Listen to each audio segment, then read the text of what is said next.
इसीलिए टिकटॉक बंद करवाए हैं ताकि तुम्हारे भतार का मऊगई बंद हो जाए। लेकिन अब जो तुम लोग यूट्यूब पर गड़बड़ी मचा रहे हो उसका क्या करें? अब यूट्यूब तो नहीं ना बंद करवा सकते, तो गाड़ बंद करवा दो, न रहेगा गाड़ न होगी गड़बड़ी।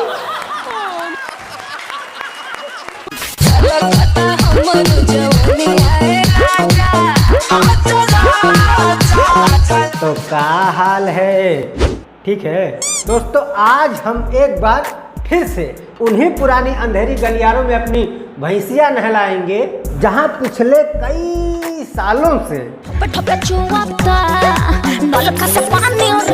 तो चलो न यार, उसी जवानी के पानी की खोज का शुरू करते हैं सफर और स्टार्ट करते हैं झंड जी का नया भसड़। बाटे चमड़ा के थैली आज कह दो तू फैली। हाँ, अरे भैंस की लंगोट कहना क्या चाहता है? बाटे चमड़ा के थैली आज कह दो तू फैली। धरती तुझे समझ में आया? हाँ आया। क्या बोल रहा है? बोल रहा है इसके पीछे है चमड़ा थैली और जितने घुसैबो उतने फैली।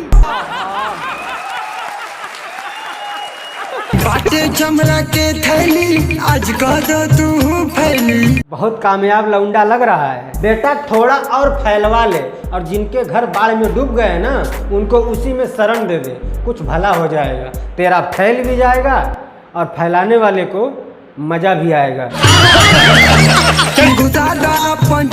थैली फूट जाई तो का। अच्छा देखो बेटा, पहली बात तो यह है कि थैली फूटता नहीं है, फाटता है। ठीक है। और दूसरी बात यह है, साले ऐसे ढिंडोरा कौन पीटता है बे? अरे चुपके से बात करो, कोपचे में लेकर जाओ, फोड़ फड़वाओ, मामला खत्म। ऐसे हल्ला कौन करता है? थैली फूट जाई तो का। घुसा के मुटका मारी हो कदा फैली दुआरी। घुसा के मोटका मुआरी हो कदा फैली दुआरी हो। बहुत भूखा इंसान है बे ये तो, मोटका मुआरी साला, हद है यार।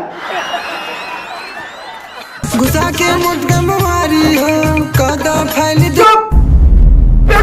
देखो बेटा, जिंदगी में पहली बार सबसे पहले जिसने भी तुमसे ये कहा था ना कि तुम सिंगर बन सकते हो, ये मोटकी मुआरी उसी के पिछवाड़े में दे देनी चाहिए।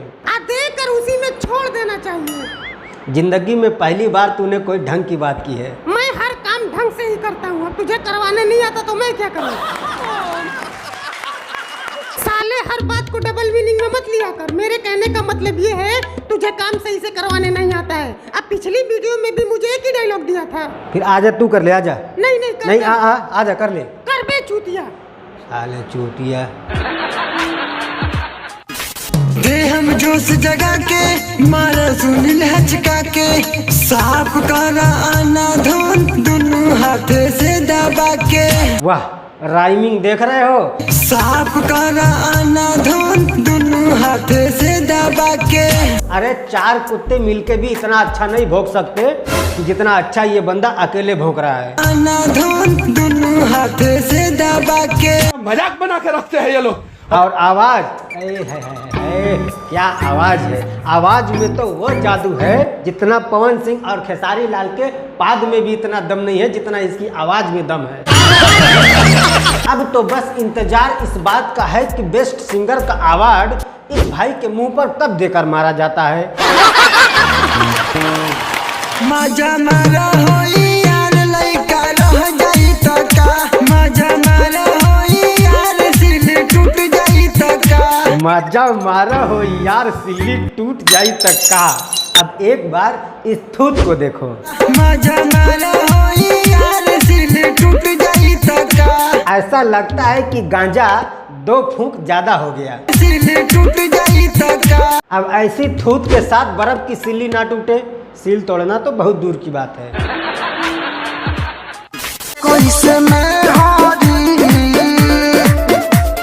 में हरी के रखिया हवल जाला। का खियावल जाला? के रखिया हवल जाला। कर्रा का होता है बे? अच्छा अच्छा, उस किर्रे की बात कर रहे हो। तो तुम्हें किर्रा खिलाने नहीं आता है? खाने वाले को खिलाने नहीं आता है। कैसे मोहरी के कर्रा खियावल जाला, सुहाग रात कैसे मनावल जाला। देखो बेटा, अगर तुम्हें सुहाग रात मनाने नहीं आता है तो किसी ज्ञानी पुरुष से सलाह लो। दोस्तों से सलाह कभी नहीं लेना चाहिए। ठीक है। क्योंकि दोस्त होते हैं बड़े हरामी टाइप के। अच्छा, वो आपसे यही कहेंगे कि तू यहीं रुक, मुझे जाने दे, मैं सब कुछ संभाल लूँगा। आपको लगेगा कि आपका दोस्त आपकी मदद कर रहा है और वो वहाँ पर तो कोशिश ये रहे कि कम से कम किर्रा आपका खुद का होना चाहिए। कैसे नजर से लड़ाई नजरिया, डर लागे कैसे उठाई घघरिया। अबे ठर की इंसान, सुहाग रात की रात सबसे पहले घूंघट उठाया जाता है, घघरिया नहीं। पहले अपना उठाया जाता है, बाकी सब अपने आप उठ जाता है।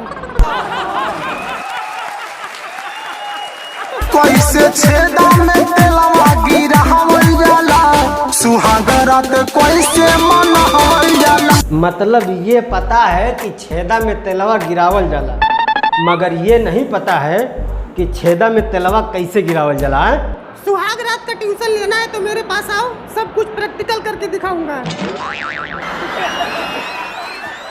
कैसे छेदा में तेलवा गिरावल जाला, सुहाग रात कैसे मनावल जाला। नहीं मतलब जिस इंडस्ट्री में डिलीवरी के 2 घंटे बाद ही बच्चे को गहराई का अंदाजा लग जाए। फूले तो होई भतार तोर दुखत ना होई, तोर यादत बतन को बुझत ना होई। फूले तो होई भतार तोर दुखत ना होई। उसी इंडस्ट्री में 2500 साल पहले विलुप्त होती प्रजाति के इस जानवर को नहीं पता कि छेदवा में तेल गिरावल भी जाला या नहीं। सोफिक निरंजन कैसे धर बजो बनावा, अखिल से पानी पानी भइल बमनावा। तो यार बस आज के लिए इतना ही। अगर आपको वीडियो पसंद आया तो लाइक मारो, एम करते हैं 5000 लाइक का। इस वीडियो पे मुझे 5000 लाइक चाहिए, ओके। और अगर आप चैनल पर नए आए हैं तो चैनल को सब्सक्राइब भी कर लेना और इंस्टाग्राम पे फॉलो भी कर लेना। मिलते हैं अगली वीडियो में, तब तक के लिए जिंदगी झंडबा फिर भी घमंडबा, जिंदगी झंड